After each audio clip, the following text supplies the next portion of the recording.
The following essay proposes to deliver a vision of Masonic philosophy that has previously eluded the general public, esoteric enthusiasts, and, to a wide degree, many of the order's current initiates.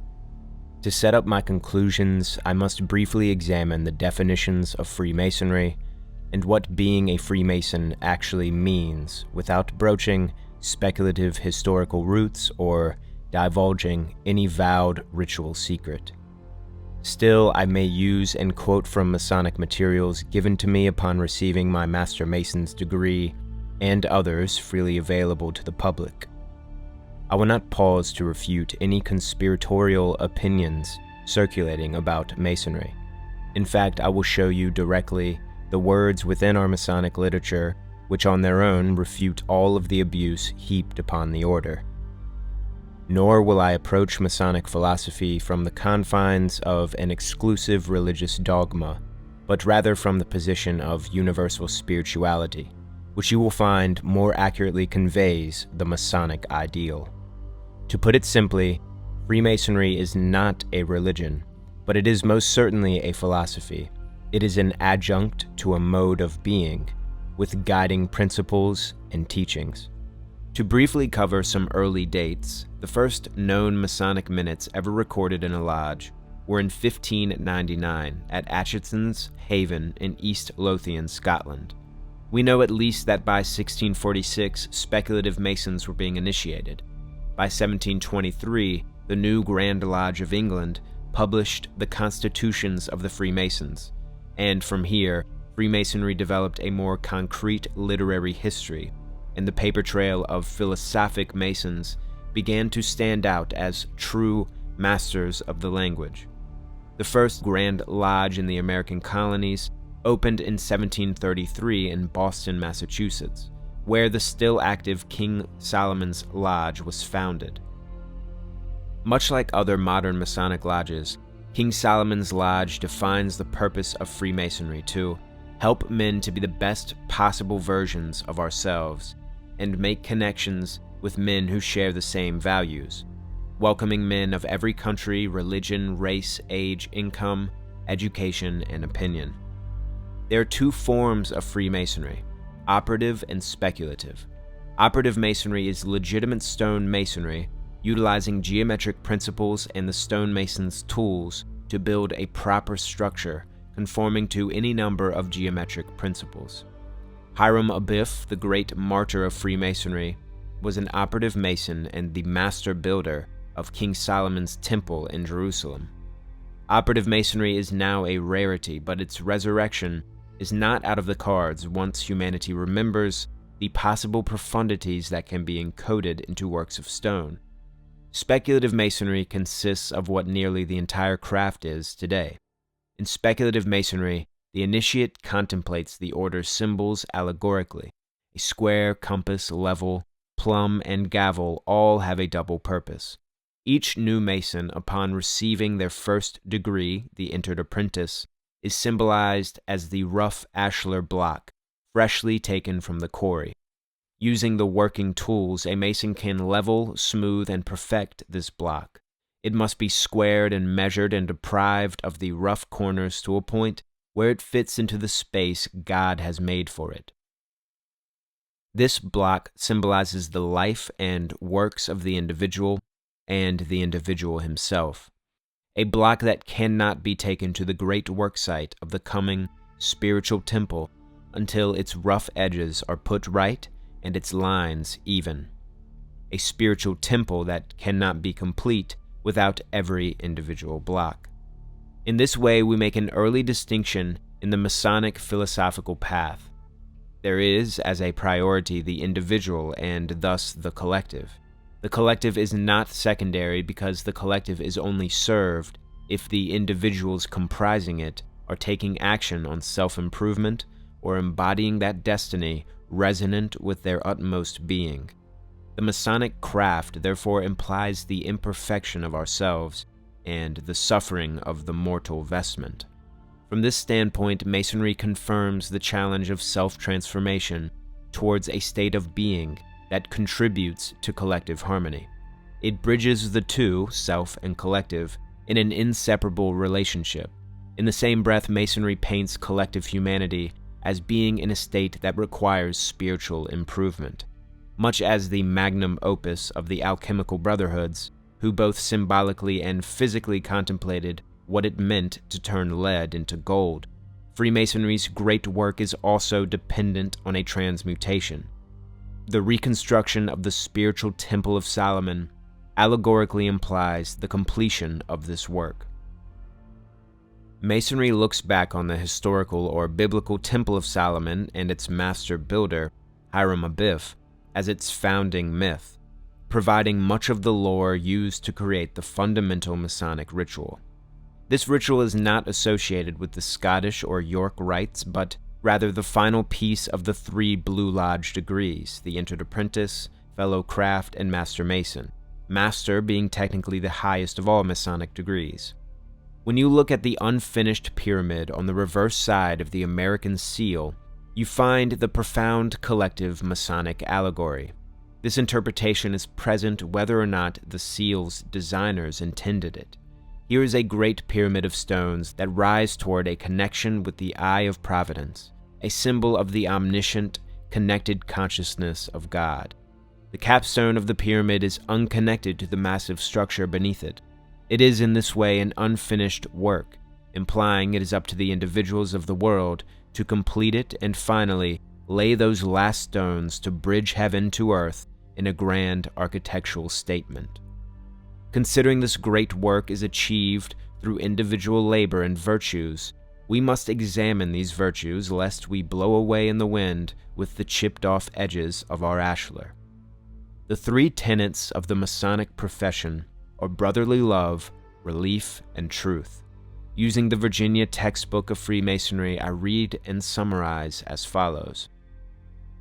In exercising brotherly love, the Mason is taught to treat all humanity as a common family, the high, the low, the rich, and poor, who, as created by one almighty parent and inhabitants of the same planet, are sent around the world to aid, support, and protect each other. On this principle, Freemasonry unites men of every country, sect, and opinion, and conciliates true friendship among those who might otherwise remain at a perpetual distance. To provide relief to the distressed should be the duty of all human beings, but particularly upon Masons, who are linked together by an indissoluble chain of sincere affection, to soothe the unhappy, to sympathize with their misfortunes, to compassionate their miseries, and restore peace to their troubled minds is the grand aim we have in view. We are told that this grand aim is the basis on which we form our friendships and establish our connections. Truth is the final tenet and is perhaps the most misunderstood.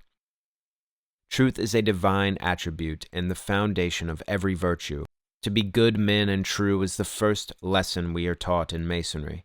On this theme we contemplate and by its dictates endeavor to regulate our conduct.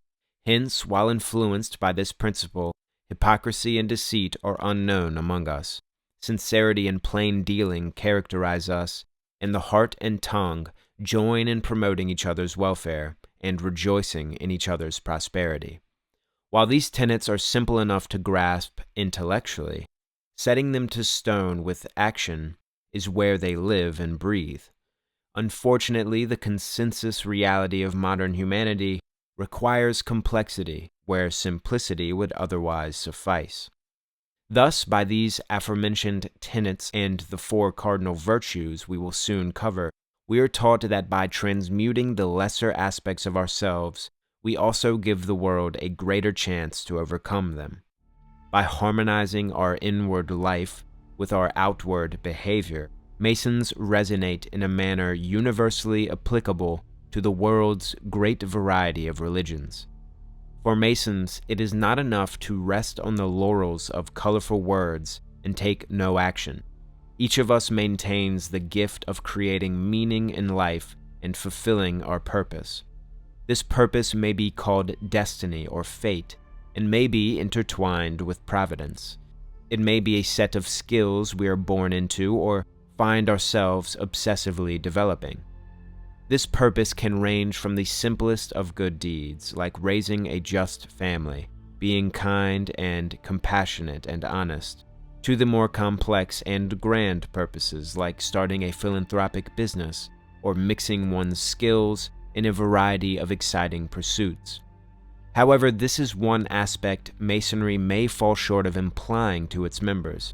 I mean to say that Masonry must reinforce the actual practice of individual self-improvement and self-realization before it can more rapidly approach the collective harmony we seek. That said, we cannot lay blame on the whole of an organization when we do not apply its teachings in our lives. For it is wisdom that applies knowledge and, through behavior, puts knowledge into action. Knowledge without corresponding action is merely stagnant information.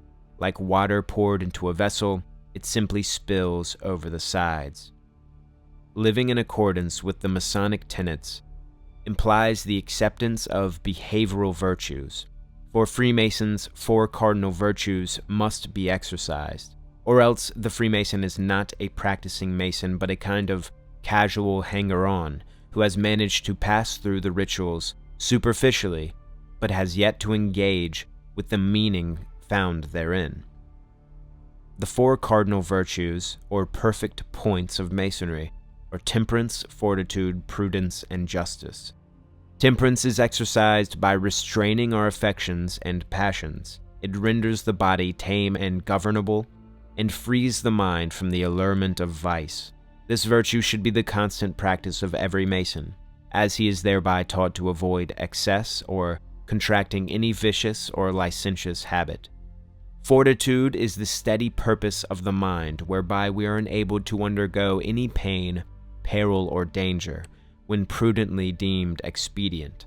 This virtue is equally distant from cowardice and rashness, and, like the former, should be deeply impressed upon the mind of every Mason, as a safeguard or security against any illegal attack that might be made by force or otherwise to extort from him any of those valuable secrets with which he has been entrusted.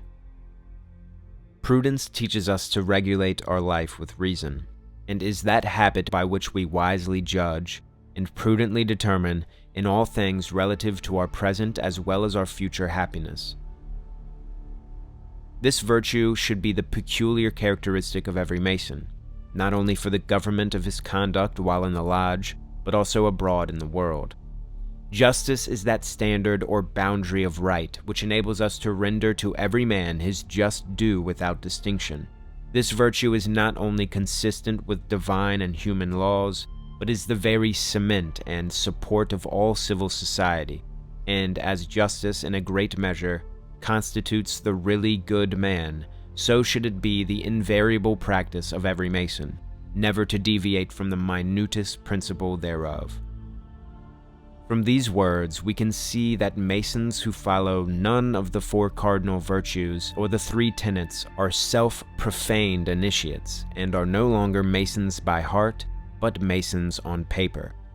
Therefore, if it is ever justly shown that a Mason has acted outside any reasonable boundary set by these principles, in those moments of transgression, the Mason is technically living outside the guidelines he has sworn to uphold.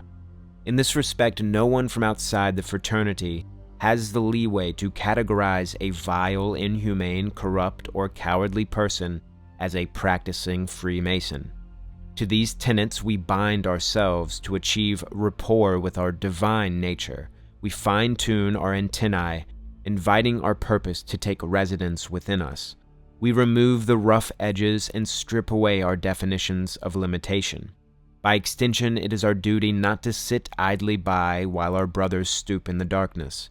We must at times answer discord with silence, but when prudent we can speak our truth to reinforce the discordant person's opportunity to change. A Mason does not force another to believe in this or that dogma, but respects one another's truth insofar as it aligns with a moral practice and professes a belief in a unified divinity. Freemasons do not fly into the circular philosophic cobwebs that shy away from defining good and evil or right and wrong. These are relatively easy to determine. We feel in our hearts, minds, and guts what is right and wrong for us, and in the end, it is not so cliché. Masons accept that brothers of the order can fall from grace, and thus the fraternity maintains all capabilities of exclusion. We admit that kings can be toppled low, and that slavish personalities, once groveling in service to sin, have the power to rise higher than the sun. But for any being to claim the seat of the sun in hubris enacts the inevitable response of nature. It is no simple allegory that certain angels of God fell onto the earth. Through our will and in accordance with eternal life, all things are possible, even for beings of light, to cast themselves in cloaks of darkness and experience the illusion that they are mortal. Freemasonry likewise admits to this fall of man and recognizes some aspect of a catastrophic mistake or a primeval challenge in our race's history that stands to be corrected. The Masonic Apotheosis is, therefore, the actualization of such correction. Freemasonry does not mistake pain, suffering, chaos, or violence for God's cruelty, but finds, in all such limitations, a beauty, a challenge, a test, and therefore a means for all of us to raise our vibration, steer clear of what we don't align with, and choose what we prefer, not because it is easy or convenient, but because it is right. As Masons, we regard even the smallest act of kindness as a duty to God and meditate on the interconnectivity between our actions and their reflection in the outside world. Being that truth is one of our great tenets, Masons are invited not to stray from the need to engage with mysteries and wrestle with the scientific challenges in order to refine the facts of life. Masonry recognizes an essential truth in all spiritual beliefs and claims that this spiritual truth is singular and immovable. It is inconsequential to it whether or not humanity approaches it under various guises or forms and rituals. Thus, although Masonry recognizes the fundamental religious themes and takes God as a given reality, it must not impose dogmatic rules where there is no evidence for their necessity. Masonry must meet the individual where they are, promoting their duty of self-improvement, whatever that looks like for them. Because in the eyes of the great architect, none of God's children are unworthy of relief, love, and truth. No Mason is left without the working tools to perfect their stone, and no individual stone is left without a place in the divine temple. The great architect of the universe is Freemasonry's divine title of choice for God. In most ways, this title applies to God the Father, God the One who is all that is, without beginning or end. In some ways, too, the great architect encompasses the craftsman deity of the Hermetic character and the demiurge of the Platonists. This craftsman god is a secondary emanation from the One, who is active in the creation and the ordering of the cosmos.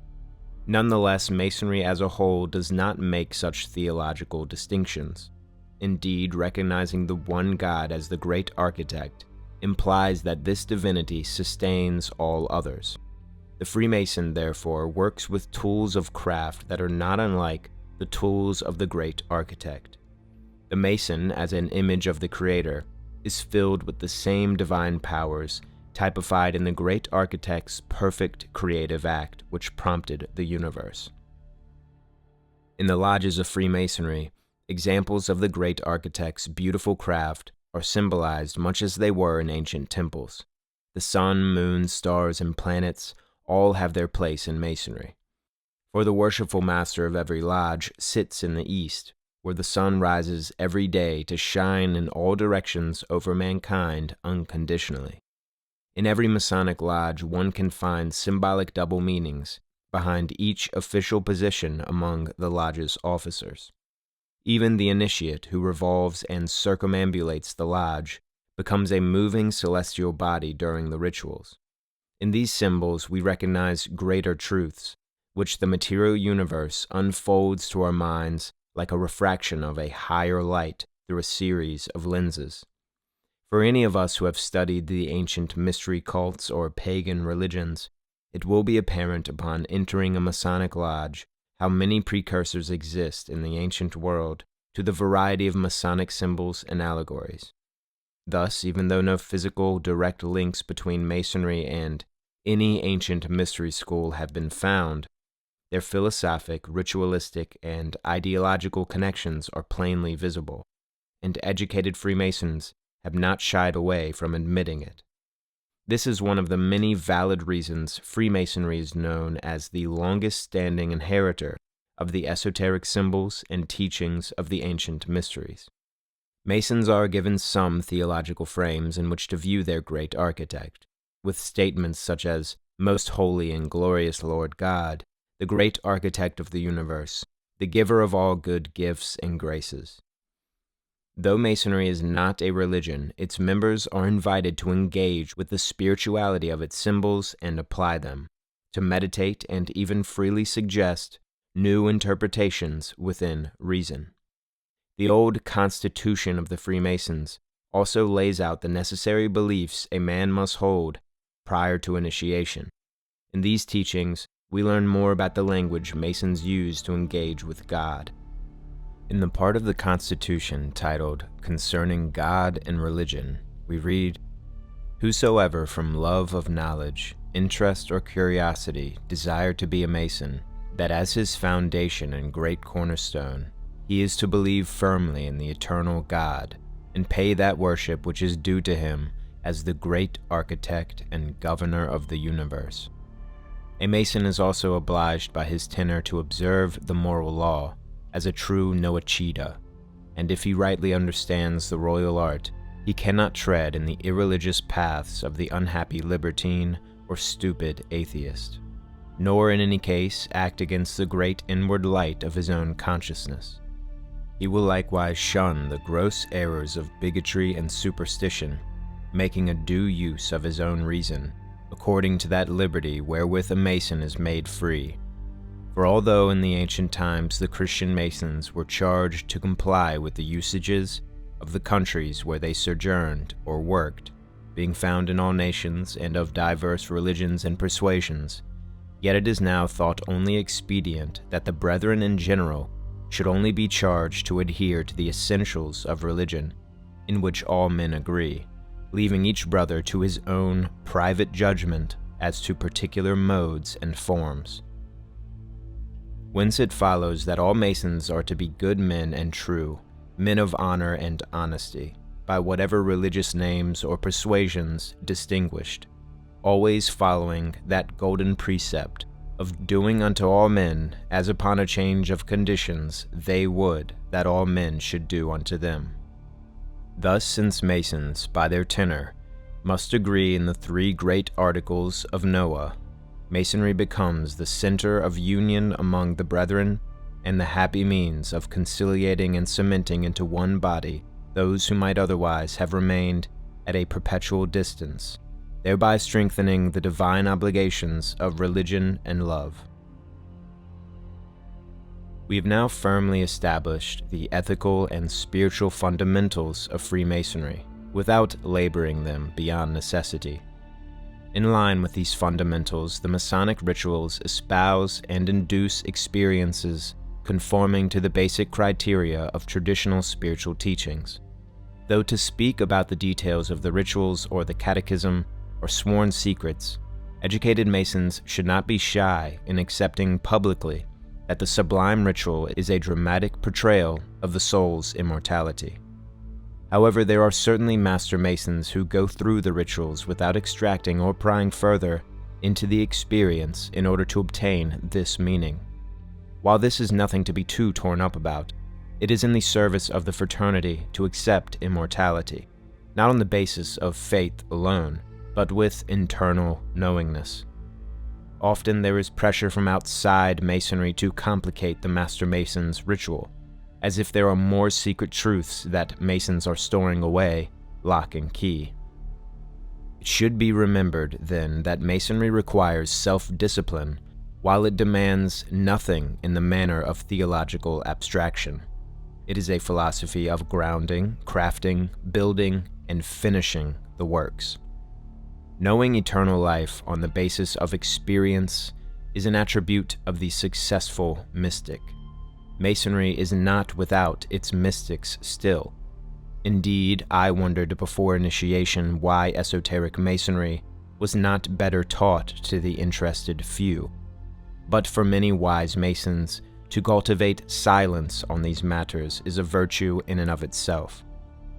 Now, what in Masonry affords its peculiar opportunity to aid in collective harmony?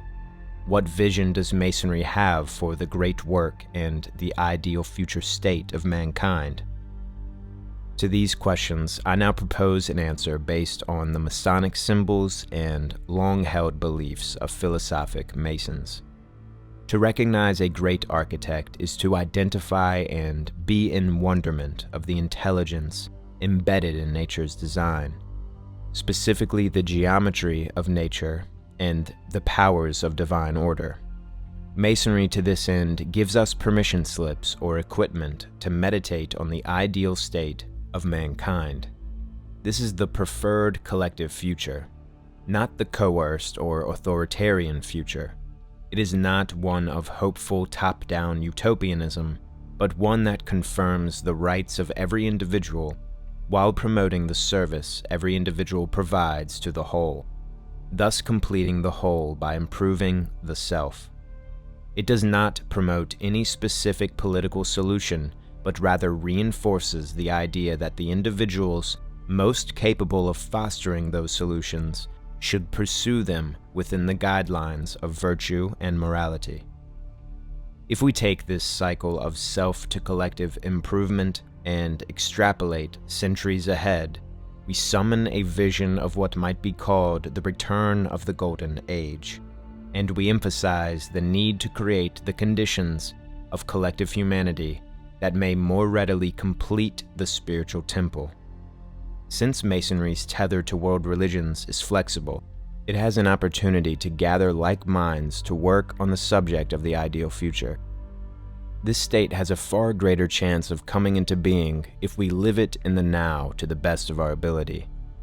In Freemasonry, there are frequent references to Masonic light, which is, on the surface, merely the attainment of more knowledge about Masonic symbols and rituals. But Masonic light is esoterically no different from the mystical light that comprises our souls, the same intelligent light seen and projected by the unified divine intelligence. The all-seeing eye, or the eye of providence, is a choice symbol to usher in the Masonic Apotheosis. To initiates, this symbol is defined as follows: that all-seeing eye, whose all-pervading intelligence the sun, moon, and stars obey, and under whose watchful care even the comets perform their stupendous revolutions, pervades the inmost recesses of the human heart, and will reward us according to our merits. To connect this eye to the collective, unfinished temple is to exist in a world where we no longer fight needless wars. We no longer live in division with our fellows based on the sins of our ancestors, and we no longer forget our spiritual place in the universe. This connection implies the embodiment of our true nature as immortal souls, thus creating conditions to empower that embodiment around the world. What might this idealistic dream of a golden age look like? To answer this, we return to the Masonic connection to providence. Providence is defined as the protective quality of God and can be viewed as the proactive divine reality which allows us to be in the right places at the right times. Providence is the synchronistic gift of our higher mind, who stays on the ship with a view of the sea while we, as incarnations, put on our scuba masks and dive into a denser physical reality. Glancing at the Masonic symbol of the anchor in this light may serve Masons to let the analogy sink in. Our physical body minds, at times perturbed and limited by the flaws of the physical form, cannot know what is going to happen or whether or not and act will conclude as we expected. But our higher minds, our greater selves up on the mountaintop, have a greater view of what's to come and can keep us in alignment on the path, so long as we follow its intuitive guidance and trust that this all-seeing eye indeed sees all. Should we connect to this intelligence in our personal lives, we offer humanity a greater chance to connect to it collectively. With every prayer, kindness, and exciting project, although sometimes they may not seem to be relevant to any grand scheme, they attune our lives to the collective destiny. When you forego the judgment of others and live in accordance with your true self, known in the heart, you show others an example of what they can do. You demonstrate how to smooth the edges of the ashlar so that they might learn the art themselves. The culmination of Freemasonry, both for the individual and the collective, is not a gift we are entitled to have dropped at our doorstep. It is an existing reality that we must meet halfway with a poise of character. It is a reality where we serve others the most by serving our greatest purpose simultaneously. It is the realization of the ordered universe, the perfect symmetrical feat of the great architect, manifested on earth before our eyes. You may find many religions speak of this future state where heaven and earth shall be one, and the saviors and prophets will live again. These saviors are not lone figures or past personalities returned. They are not singular teachers, sent by the Godhead to once again teach us what we've already been told. These saviors are you. Should you choose to endeavor on the Masonic path, you are setting sail on the journey to a new world no one has mapped before. You are adding your stone to the temple, knowing in due time, thy will be done in earth as it is in heaven. Thus the great work of every Mason lies in perfecting their stones, pursuing their calling as best they can, and being guided by the great cardinal virtues and tenets.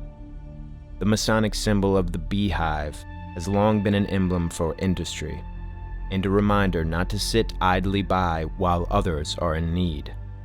But should we look deeper into the beehive, we will see a collective species laboring for a collective end, serving a vital function in the natural world, whose agents fly from high place to colorful flower, pollinating the world with fertile love and knowledge, and storing up the sweet nectar of their deeds in abundance back home.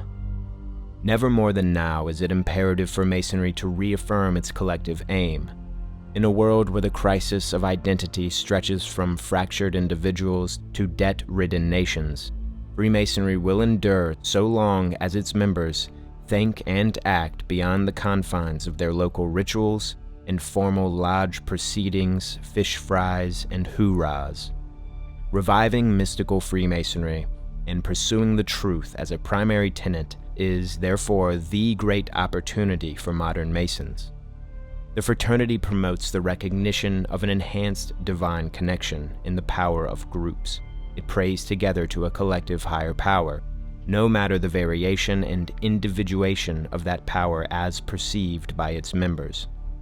The Masonic allegory is, in the end, an expression of the soul's immortality.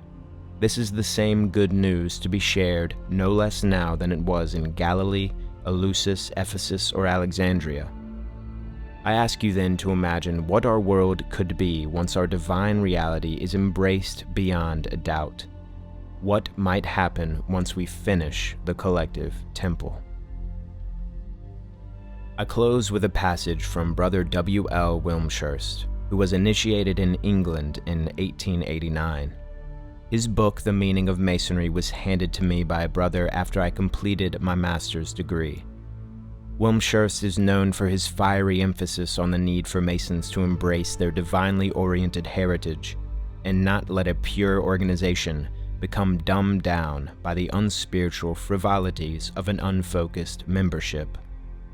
Quote, "What seems now needed to intensify the worth and usefulness of this great brotherhood is to deepen its understanding of its own system, to educate its members in the deeper meaning and true purpose of its rites and philosophy.